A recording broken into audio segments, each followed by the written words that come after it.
Hey guys, welcome to the Velvet Talk where I discuss the latest celebrity news. But before that, make sure you subscribe to the channel, you like this video, and you smash the bell icon for the latest celebrity news. All right, you guys, so I wanted to get on here and talk about the whole Quiet on Set, the Dark Side of TV, the Docu series that aired this past weekend with Drake Bell and Amanda Bynes and Dan Snyder. Some of the people who was included or who was in the doc, well, he wasn't, Dan Snyder wasn't in the documentary, but some of the child actors that was in the documentary or was mentioned in the documentary. So just a little bit backstory before I get into what I want to talk about. For me growing up, I grew up watching Nickelodeon, and I would watch I would watch the all that, and watch Nickelodeon in particular. I mean, when you were growing up, if you was like a late 80s baby or a 90s baby, you probably grew up on Nickelodeon, watching Nickelodeon and the shows that was on Nickelodeon. So that's a big part of my childhood. I'm pretty sure it's a big part of your childhood as well, if you grew up in the 80s or the late 80s, 90s or a 90 baby. But yeah, so this docu-series really touched home for me. It said that's what these child actors went through. And it's just like so sad. It's so sad, the whole situation, what they had to deal with just to entertain us as teenagers or as children.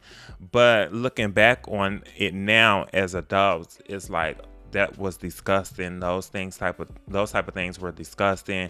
And no kid or child should have had to go through that type of experience on a set of being on a set of these TV shows with the network of Nickelodeon. So it was just very hard to watch, and I'm sure it ruined a lot of our childhood, a lot when it comes to that show. It ruined a lot, and it was just pretty sad. So it was just, a sad and hurtful situation what they had to go through. So one of the guys who I want to talk about or to start off with is particular Dan Snyder. Now everybody knows Dan Snyder. He was the main person that was responsible for most of these child actors' success. Back on he has a lot of his shows like iCarly, Victorious, all that, of course, the Amanda Show. So he was a show writer. He was like the main show writer for this network, and he was hired. He was a big guy, so they hired him to write these shows. So Dan Snyder, him being a show writer, he would make these child actors do these very sexualized things, and he would write it into the show, and he would make these scripts where these child actors would play out the script, and it would be, back then we may have not looked at it like that because we were children and we were kids and we really didn't understand what it is. Our thought process really wasn't comprehending because we was young. But looking back at it now, they was very over sexualized and just treated badly, and some of the kids were abused and on these sets of Nickelodeon. So or on the set of the network of Nickelodeon, but on the set of these TV shows. So, but he was the main writer. He was very hostile to his employees. From what if you watch the docu series, you hear about how some of the employees were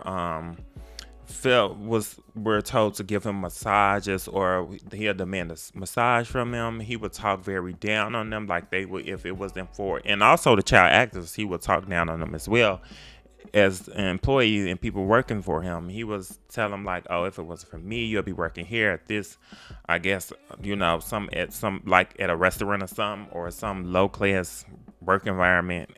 But he would talk very down on them. He would make it very uncomfortable for the employees, especially women. He hired in the docuseries, he hired these two writers, but in the process of hiring the two writers, he made them split a salary.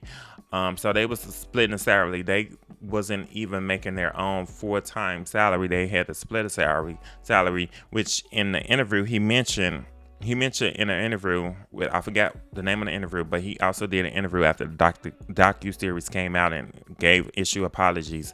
But he mentioned that's a common practice in Hollywood that they would share salaries. So that's what they did, share salaries. So yeah, so that's what they did. But anyway, he made it uncomfortable for his writers to write specifically these both women's. He made it he talked down on them. He'll make sexualized jokes. He'll want them to do sexualized things, and it made them very uncomfortable. And made it to the point one of the writers, female writers, end up leaving because she was so uncomfortable. So they left one woman there. In the docu series, our the other woman who was still left working with Dan Snyder ended up leaving as well because she didn't want to be left in, the only woman there with him, and the rest of them like guys. She just felt uncomfortable. He made her uncomfortable, so she ended up leaving. And I believe she filed a lawsuit of a hostile work environment against Dan Snyder in the company. Now, that was very hard and difficult to watch the type of treatment they was getting. Now Dan Snyder, he was just like the tough guy. I believe they call him like Nickelodeon Golden Child or something like that.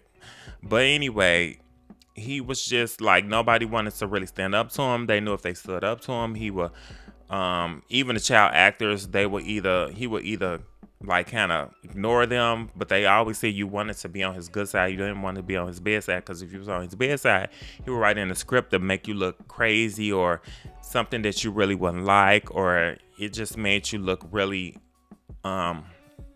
really like sad, or really like it would kind of kill your motivation or your self-esteem, I should say, as a child actor. So this is what he did. And it was very hurtful. And most parents seen this type of behavior that was on set. Most parents would say something about, the situation, but, they really didn't want to overstep their boundaries because they didn't want to ruin their child's chance of, having a career in acting. So they pretty much, it was like a double-edged sword, basically, is what I can say. Because, you want to say something as a parent, but then you don't want to hurt your child and their chances of getting somewhere and far in their acting career. So it was a very tough situation parents were in. Now, there were some things that concerned me about this documentary, because as these scripts were being played out, it's like there were obviously adults in the set, and it's like nobody thought to say, oh, this doesn't look appropriate for a child. This doesn't look right for a child. Something's off about this. I don't like how this look.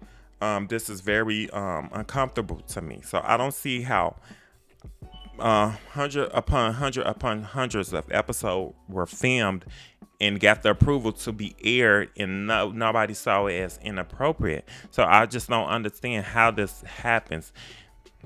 And then Snyder mentioned when he did an interview, when he sat down and did an interview, I'm sorry, I forgot who the guy he did the interview with, but you have to go look it up. He said it was the actual process of how everything is approved. So he was like, he writes the script, and his bosses, it goes to a hierarchy. They got to approve. So it went through a lot of studio exec to get approved and aired. So I don't understand, if that's the case, how nobody's seen these episodes as offensive, as sexualized for the children. Like, how did they give it the okay? I really don't understand how that process ended up playing out. Like, nobody thought to say, no, this don't look right, this looks very, just some look off, some looks wrong about this. I feel uncomfortable watching this. Like, how did no one catch that? And basically, this what Dan Snyder did as a writer. He wrote scripts that sexualized young children. He took pictures with this child actors that look very just uncomfortable, like inappropriate, too much personal space. You could tell he would invade their personal space. He would get a little bit too touchy, definitely touchy. Most of the photos that I've seen him with a child actor is very just inappropriate, and some looks off and wrong about it. It's just some looks off and wrong about it, and that's what I get anytime I see him taking a picture with a child actor. He just very much crosses the line, and yeah, he's just from back in the day doing his show writing. He was not a good, nice person. Very hostile. Very would yell at his employees to get things done. Wouldn't let them take breaks. I heard in the docuseries him when people using the washroom, they couldn't do nothing. It was like they were basically enslaved to him.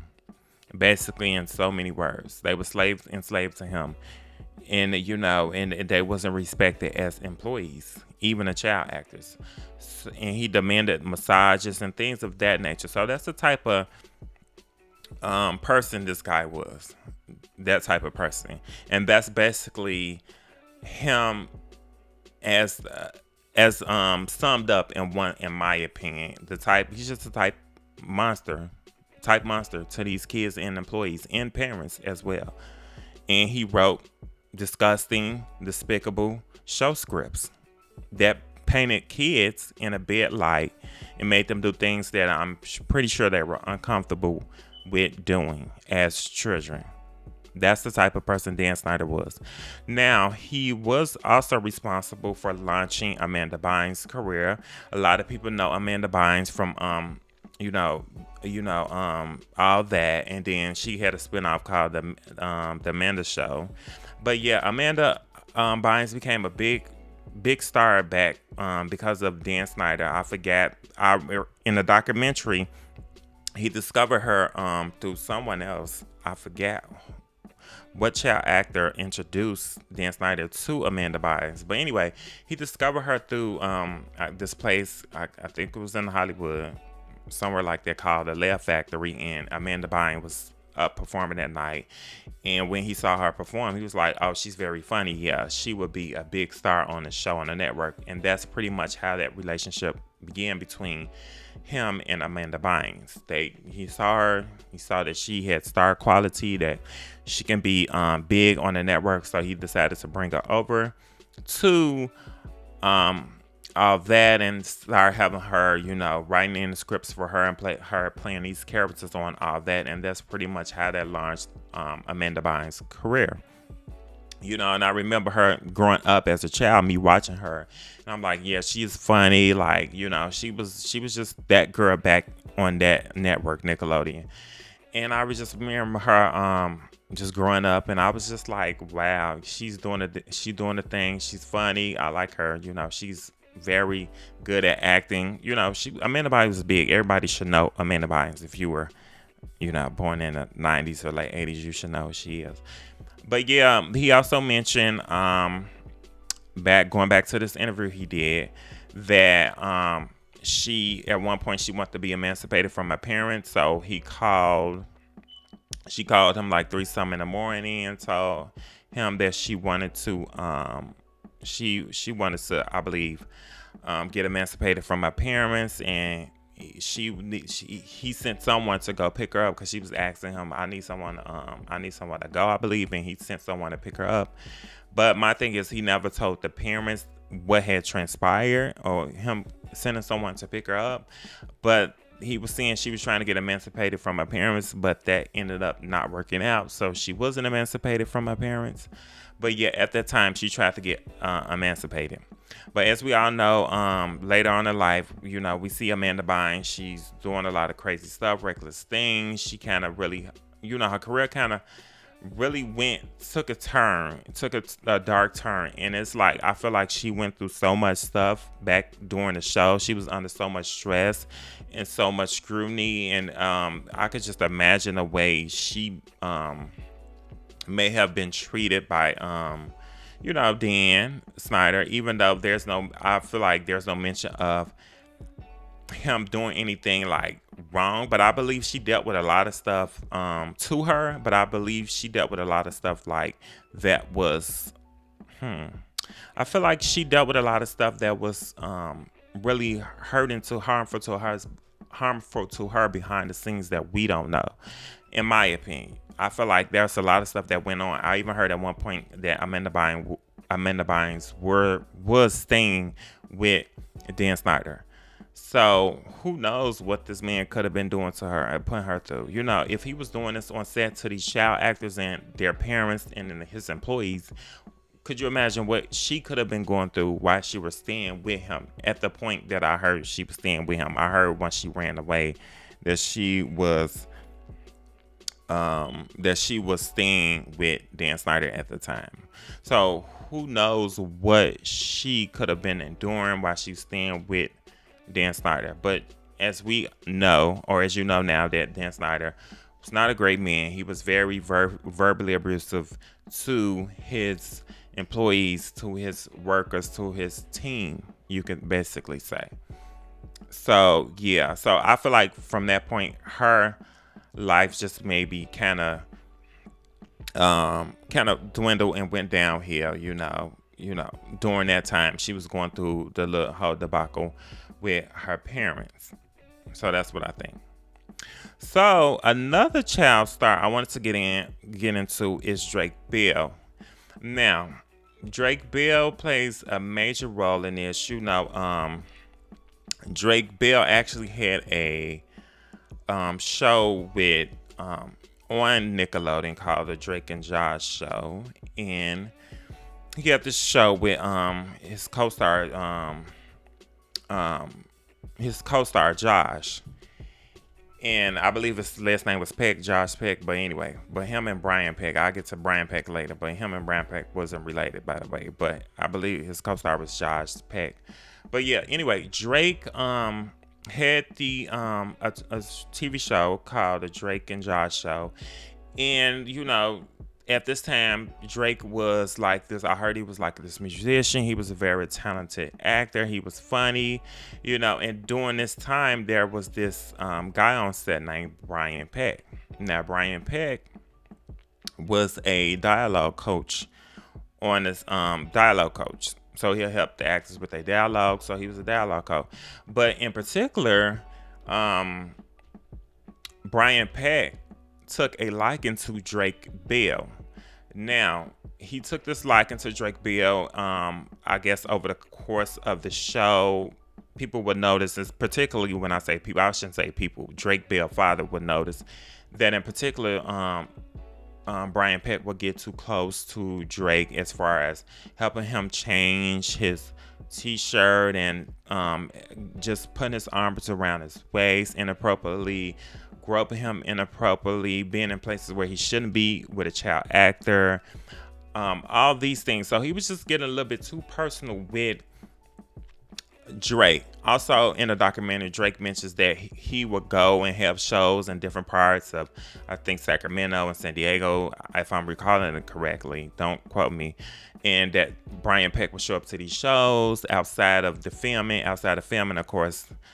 He would show up to support him, and then Drake said he'll be up there with his bandmates, and he'll see Brian Peck out there, So he was slowly inserting himself into this Drake Bell's life. He was certainly inserting himself into Drake Bell's life, one bit by bit and by bit. And then Drake Bell's father noticed that like something's not right. I feel uncomfortable. This is not right. I feel uncomfortable. So I think he went to go talk to like the executives and let them know like, hey, this guy is following my son too much. Like, I don't feel this is right. Something feels wrong. But they kind of brushed it off like, oh, that's just him and that's what he does.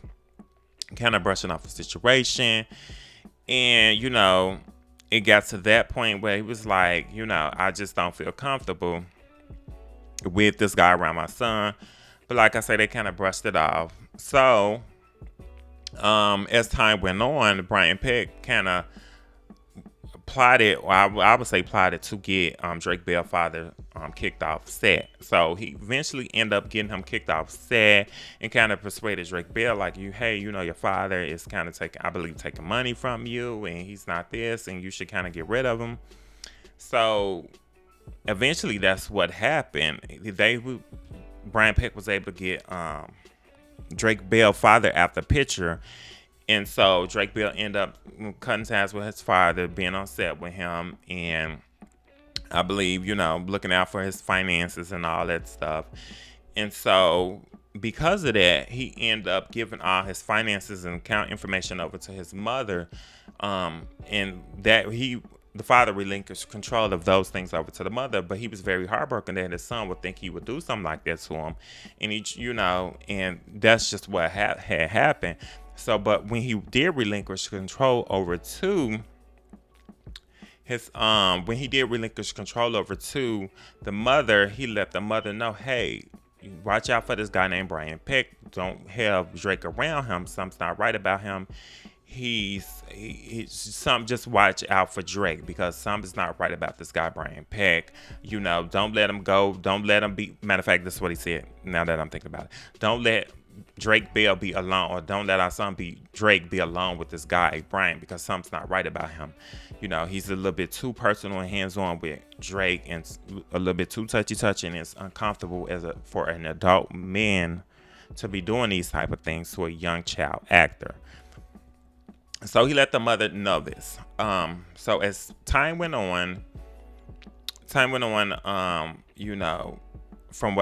the docu-series spoke of, that's when, Brian Peck will want to come pick up Drake and go take him out, I believe to outside to I believe the beach or venues or anything like that. Just Disneyland, I believe, was one of the places too that they would go and hang out, and just try to spend time with him. And then also I mentioned he would show up to his concerts as Drake played. Drake was a musician. So then I believe eventually they started going to Brian Peck's home. And that's when things start to take a turn for the worse between Drake and Brian Peck. During that time, this is when Drake would go and, go over to Brian Peck's home. They were supposed to have been working, helping him, but he would go over there. And, he mentioned that, this is where the allegations of where he was, SA'd by Brian Peck happened in his home multiple times, and this is where the assault took place, basically. And that's where he was, SA'd at multiple times at Brian Peck's home. And when, just hearing that from Drake Bell, it just really just made me feel so shocked. And I felt like, wow, this guy been through a lot. You can just see the hurt just recalling the event. He told the interviewer, just imagine every horrible thing you could do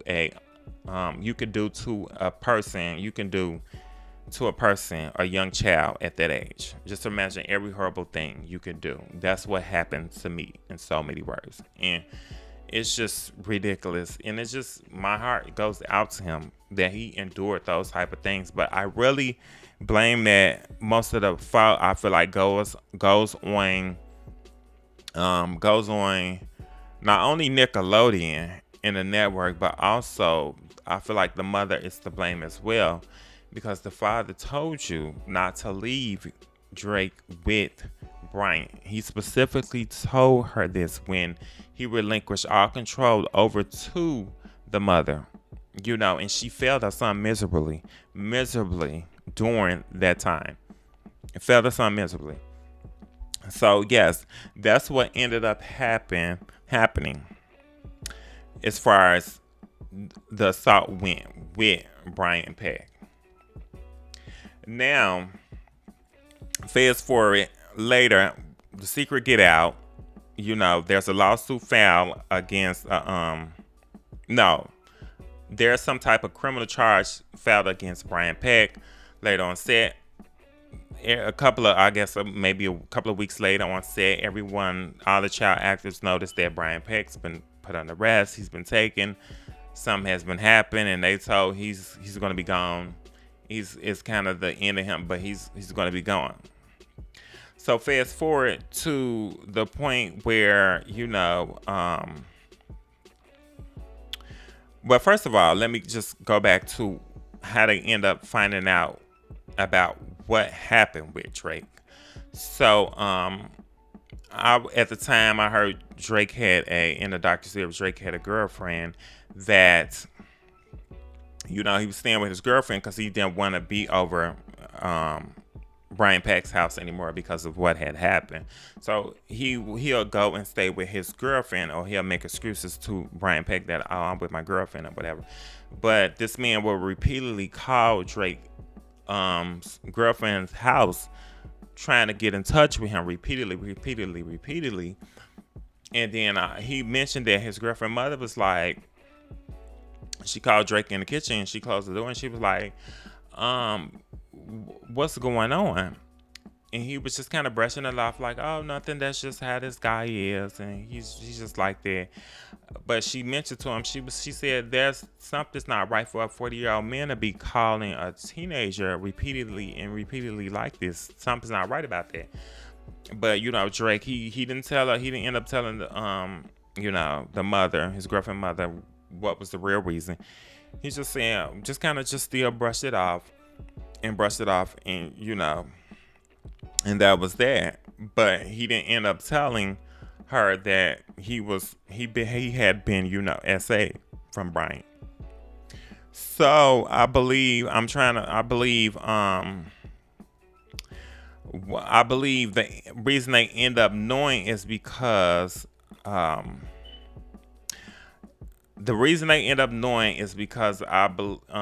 about he ended up like he ended up calling, or he just broke down.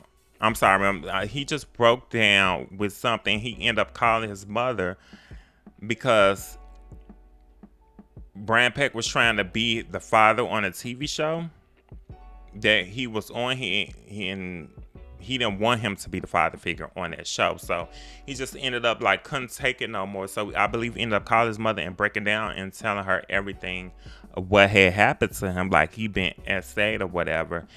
And then when that happened, he was interviewed by the police. Ended up coming to his parents' home, his mother's home, and interviewing him, and basically letting him basically spilling the beans of what had happened to him during his time at Brian's Peck place. So this is basically how he got out, and then after that, that's when the charges was filed against Brian Peck, and they end up going to get him from the set of Nickelodeon and arresting him. So that's how that happened. So that brings me to my point of fast forward now. They eventually end up going to trial, and I believe it's Drake mentions that it's him, his mother, and it was somebody else. I believe it was his either a sister or brother. I could be wrong, but then he walked into the courtroom, and then Brian Peck had like 40 people who was supporting him in his stance. So it was 40 people supporting Brian Peck, and then it was just Drake Bell only had him, his mother, and it was I believe his sister or something, or brother. Don't call me on that. But yeah, so they end up having a trial, and then a lot of actors. Now this is the part that tripped me out. Now a lot of celebrities actually wrote letters to support Brian Peck. And it's like a lot. I think he had like 40 some letters of people of celebrities supporting him in his stance. Now I'm figuring they probably just didn't know the full details of everything. They probably didn't know what had happened, what went on. But it was just a lot of people supporting Brian Peck, and they end up sending him letters about the letters of support. And also, I have a clip of the letters and supports of the people that actually sent Brian Peck these letters of support and asking the judge for leniency. So I want you guys to take a look at this video and see the letter of support. From Boy Meets World. We don't know exactly what these people were told about Brian's crimes before they wrote the letters. And we don't know which of these people, if any, were in the courtroom for Brian's sentencing. But these letters show how strong the support for Brian Peck was with people with industry connections. Outside of these individuals, there were over a dozen other letter writers who used similar language to blame the victim, saying that this wouldn't have happened unless Brian was tempted. Joanna Kearns, who met Brian when she was acting on Growing Pains, wrote, "I can only believe that there must have been some extreme situation or temptation exerted upon him to influence his actions."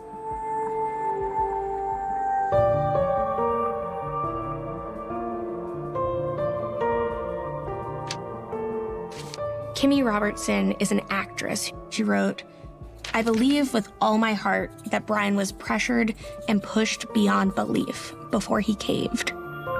This logic is just victim blaming. When this minor suffered at the hands of an adult who was in a very senior, almost parental position to them.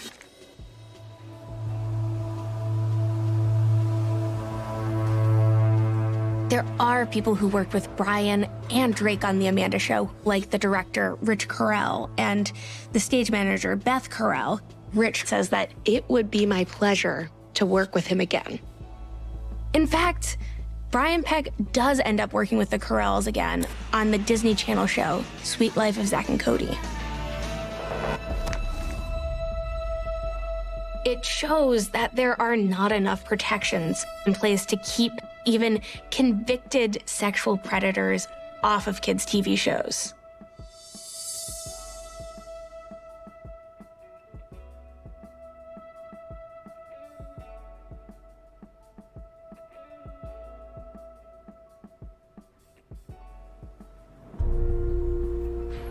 In 2005, there was another case.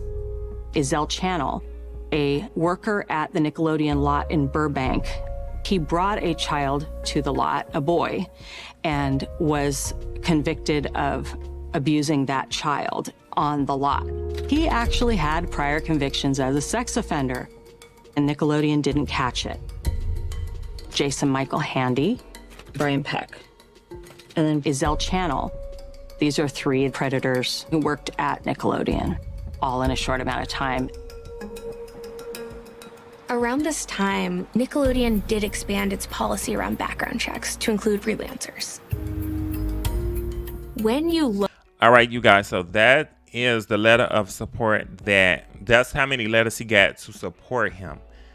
That's crazy. Like, there was so much support for Brian Peck. Some men who did the unthinkable to a child. This is how much support he got from doing that, and it's just amazing. And I'm surprised to even see James Marsden in now. You know, from X-Men, like, what's one of my favorite actors, but not no more now since I've found that little T. Oh, you supporting a child predator, you know? So it's like, no more support from me, you know, no more support from me. Or, you know, it's just like, what? So this documentary was just very eye-opening. But anyway, he got a lot of support from, you know, a lot of celebrities. And it was just a sad thing to witness and a sad thing to take in. And I'm like, wow, he really got all this support. I can't believe this. So yeah, he got that type of support from that community. And, you know, yeah. And hopefully the karma come around and buy all of them for supporting this man. But anyway, that's what ended up happening. And I believe he ended up getting sentenced and serving a couple of months in jail. It's basically he got a slap on the wrist, a couple of months in jail. Next thing, he was back out on the set dealing with little kids again, which is unbelievable to me. He would be able to be out in such a short amount of time and be back on the set dealing with young children. It's unfathomable for what he put Drake Bell through. So yeah, this is what had happened. So that's just crazy to me. But not only was Brian Peck on the set of Nickelodeon. There was also another, you know, predator on the set, which was this guy by the name of Jason Michael Handy as well. And he was a production assistant, and he would assist the young children, child actors to different locations throughout the set and stuff like this. But he particularly took a liking to the child actor named Brandy. He would, I guess he would kind of talk to her. He would kind of also, they developed this thing where he would send her emails and things of that nature. And in the email, I believe Brandy's mother was watching it and monitoring monitoring her. But she would talk to this guy named Jason via email, and they would talk back and forth because he took a liking into her. He would try to cheer up and make her feel good. But eventually he ended up sending her inappropriate emails, and eventually one of the emails he ended up exposing himself in, and that ended up making the Brandy cry and storm out to her room and slam the door. So the mother was asking the daughter what's wrong, and she mentioned to the mother that he just sent a new picture of himself through the email, and that kind of prompted the mother to call the police and let